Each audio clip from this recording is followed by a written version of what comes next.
Naiwe. Kurimwe. Mama tisambire. No, ndirimo zvangu. Kuri kuita nezvekwe? maBhero mama naiwo mani. Kunaenda ndichikudzawo ndo zvandotengesa izvi. maBhero pamba paridzi. Pamba paridzi. Mama ndakatotaura nawo.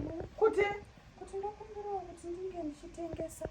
Nokuti ipapa pandokwanisa kuwana mari yerent.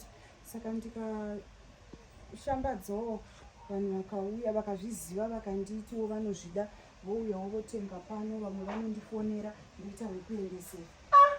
zvekubva wazadza mbera yaridzi kudai. Zvamama asikana. Iwe wandishamisa iwe. Mama. Aiwa unodenha chokwadi.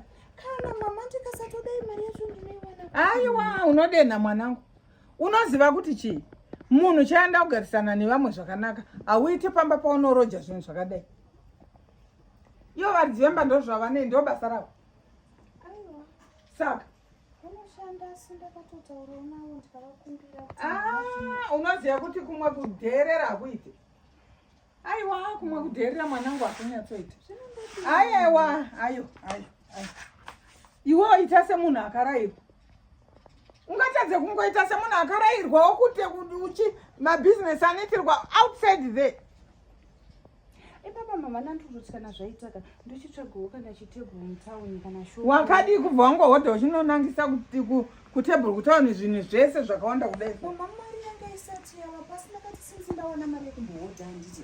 Ndinokwanisa kutengesa mabhero mari yekuenda kunobhadhara pane kuti ndimhanyiswe nalandlord yokusari ndisina wokurent wokushopu ndisina mari. Saka ndikaona kuti zviri nani ndikambotangira pano. Hatidi munhu ane hondo nevamwe vanhu kudaro. Ende zvamama. It's very bad. Handi uri kuzvinzwa? Aiwa do something. Endai kumamisika uko muchitengesera misika uko vakazvinzwa amai avanobvumirana nazvo izvo. Ndazvinzwa mama ndichaona papa mari kabatana. Aiwa zvimwe zvacho munozvinyanya. Aiwa saka mama kutoenda mama. Ndingagarire zvangu.